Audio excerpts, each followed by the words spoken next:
This is our home for the next 2 nights. On a caravan and motorsite, fully serviced pitch, £20 a night. Very nice.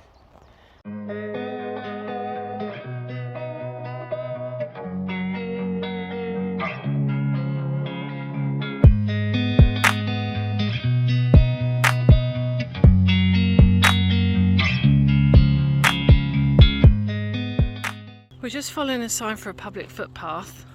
As you can see, it's somebody's weekend. We've been through the church and it's just going through a paddock, but it's got a path. But it's got a path through it, so it says public.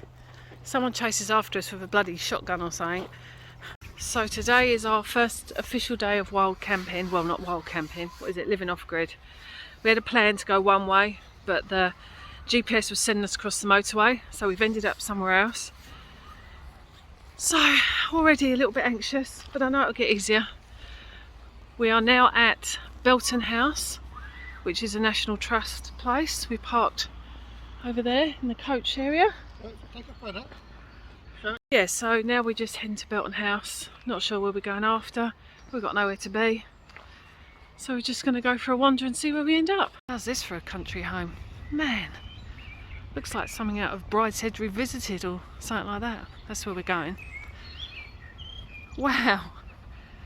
I'm going to stop saying wow, I keep saying that, but it just takes your breath away. Look at this. Acres and acres of farmland.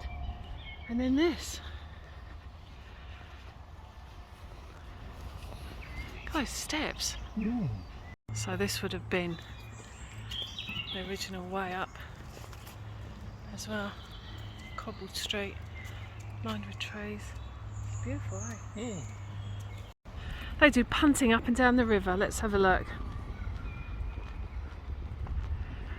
This is so pretty. So this is a grade 1 listed property that was owned by some bloke. I'll read up about it in a minute. Look at the trees, wow, they're so big. Punting and picnics. Historically, the Brownlow family enjoyed the wilderness garden from the water.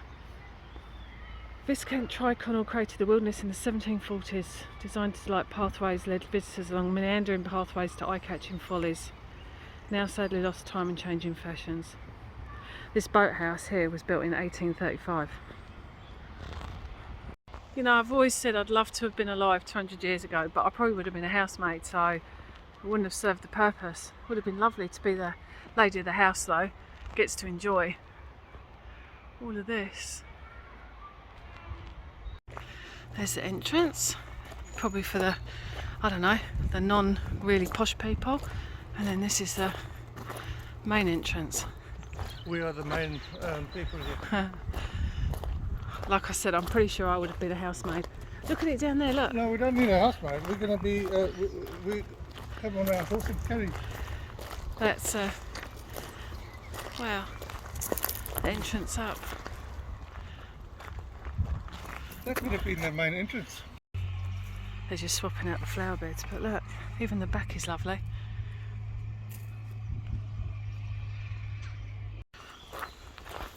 Christo's allergic to the woods.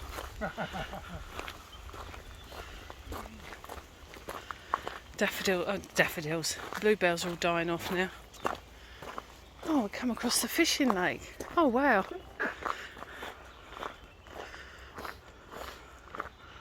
Whoa, look at that. Nice trout in there. Beautiful. There's some swans there too. Isn't that lovely? Yeah. Just coming up to the formal gardens now, look at that. There's a greenhouse for you.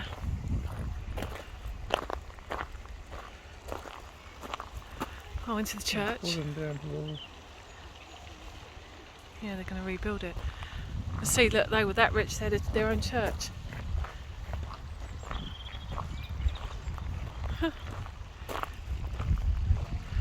There's a greenhouse. Oh, look at these grounds. Beautiful. Clock is massive. Yeah.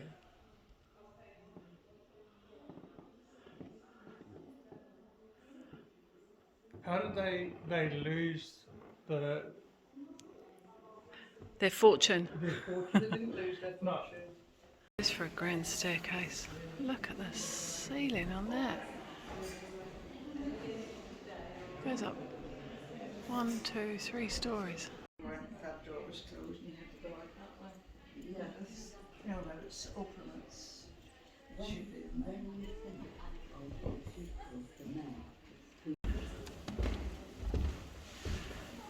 Go over flowers.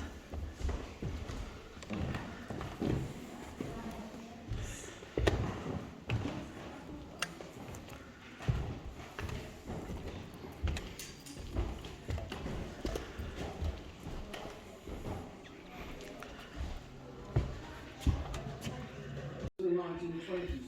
1920s ensuite here. Look at this, it's as big as some people's houses. Oh. Onto the quadrangle. Oh, naked person. All the mod cons, look. Yeah.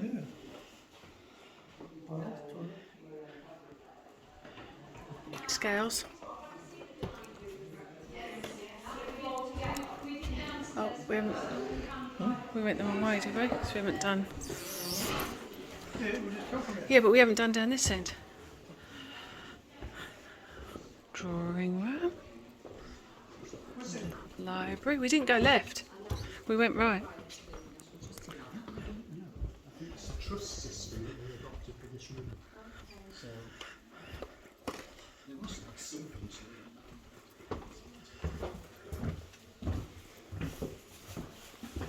Just random how there's just these sort of random rooms, eh?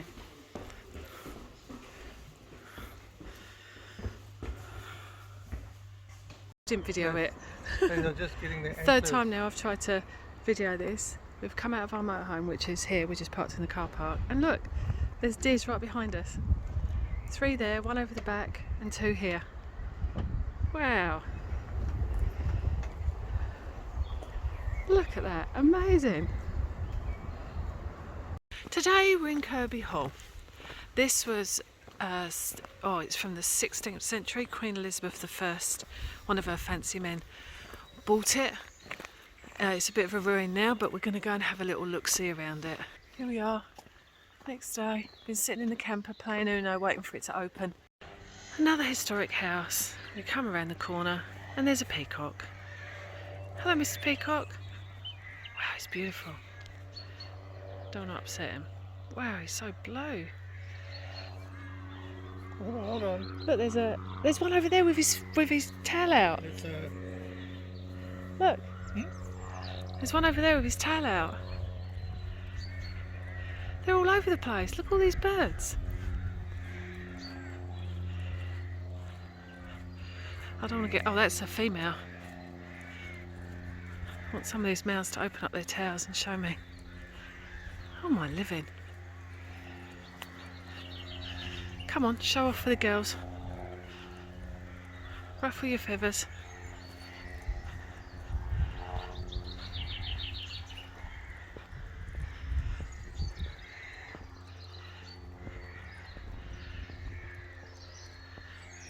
She's having a bit of a clean. There's a little cottage here. Oh my living, this is amazing.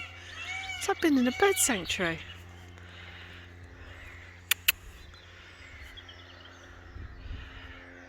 And there's Kirby Hall. It's just peacocks everywhere.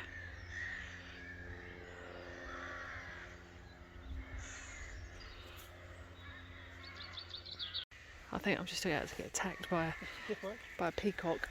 There's his missus.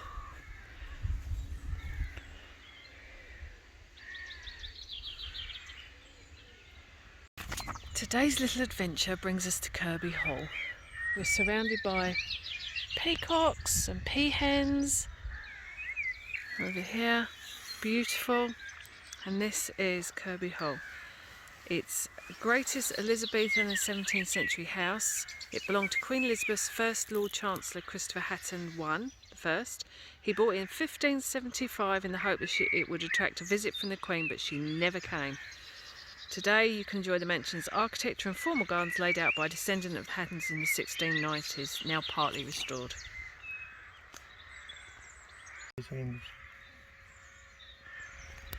I think we've got a little bit of a domestic going on here. This one here is just told the other peahen to get out of the way, and now she's facing off against the peacock. It's like really like a domestic, like a bit of Jerry Springer going on. I don't know if you can hear all the birds. It's just like sitting in a bird cage. It's just bird song everywhere.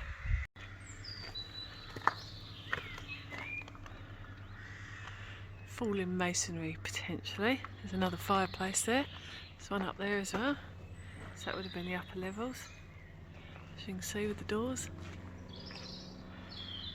Well, there's doors there, but there's door jambs as well. Can you see straight up? For the Christmas is stuck. Oh no! Santa.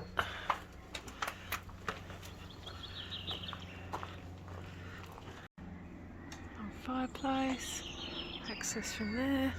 Pretty sure these stairs aren't original.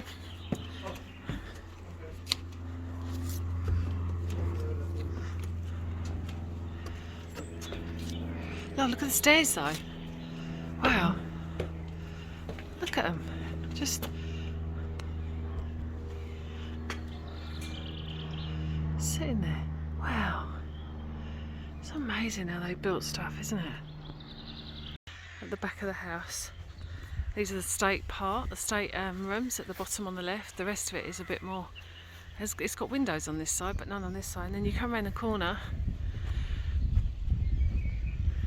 and you're in the formal gardens.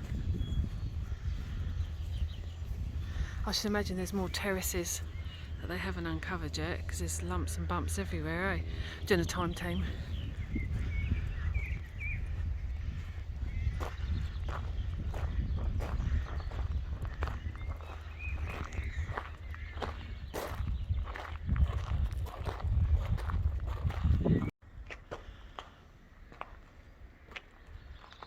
Pretty magnificent. She's pretty magnificent. One of the most innovative works of architecture bought during the reign of Queen Elizabeth I, the ambitious Northamptonshire gentleman Sir Humphrey Stafford began building it in 1570 as a statement of his wealth, taste and status.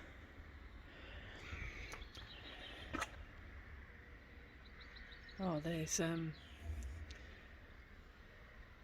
got carvings and they show status. Look at that, look, people were in 1880, graffiti. 1880. They were graffitiing in 1880.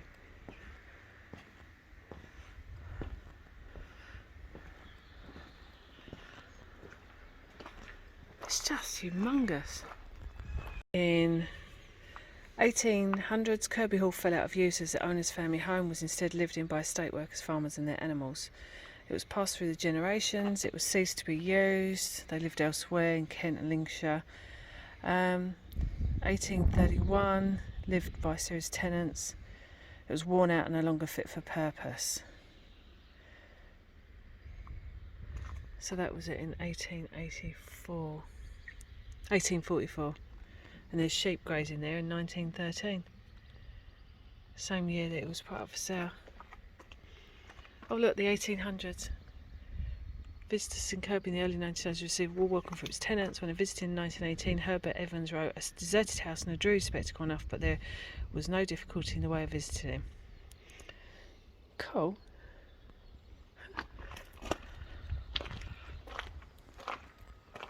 This part still seems to have a roof on it. Ceiling on that roof. Oh yeah. Oh wow. Oh my living. Look at that. I don't know if this is original. I'll have to read about it. The Great Hall, a warm reception. The Great Hall was an impression reception room for visitors. Impressive impression. 1570, the traditional function of the hall as a space. The whole house I gathered to eat. So it's the first one. In the 1670s, the Great Hall was transformed to make it warmer and more fashionable. Windows were blocked so many paintings could be hung. A new fireplace was added in the balcony created. Frances Hatton died at 1684, who oversaw these changes, declared that she dined in the Great Hall every day and that it looks very fine. It's like a driveway. Yeah. In New Zealand. Wow. Oh, wow.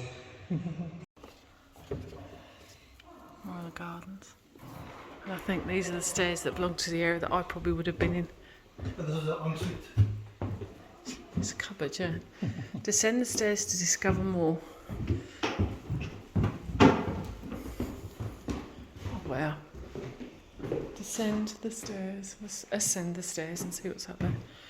Don't say we can't go up there. And that handrail is original. Oh, it's because there's nowhere to go.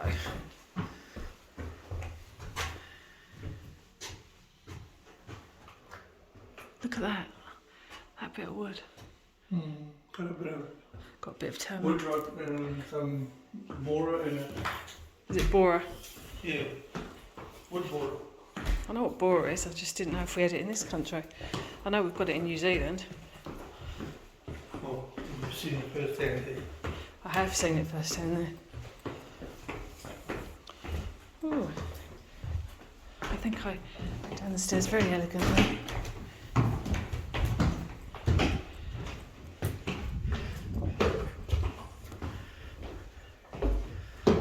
These are the bits that you can see were remodelled.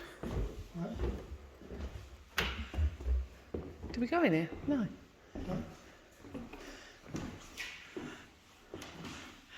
That's from 1899 to 1900. There's a plan. This is the 1570 to 1575. The inner quadrangle. The mouldings. The fireplace. The library. It's the 1700. This is the late 1700s. This room, and used as a library. Lovely. Great bow windows like this made with expensive glass. It's amazing to think there's glass still there.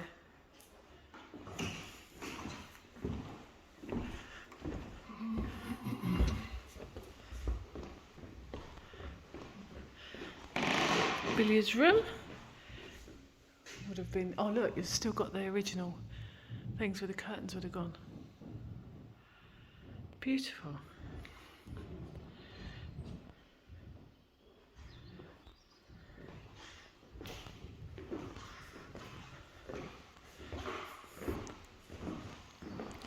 Wallpaper blocks.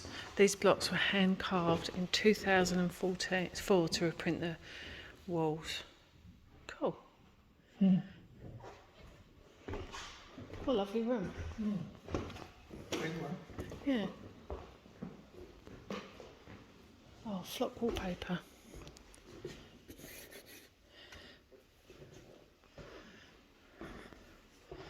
Wooden panelling. Great staircase. There's a B there. Wooden door is 1670s. The original door has been conserved to reveal the marbled paintwork. Oh, look at that.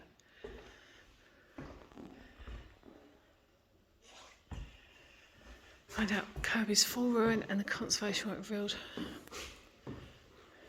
Look at the wood up there. This is your linings on the wall. Yeah.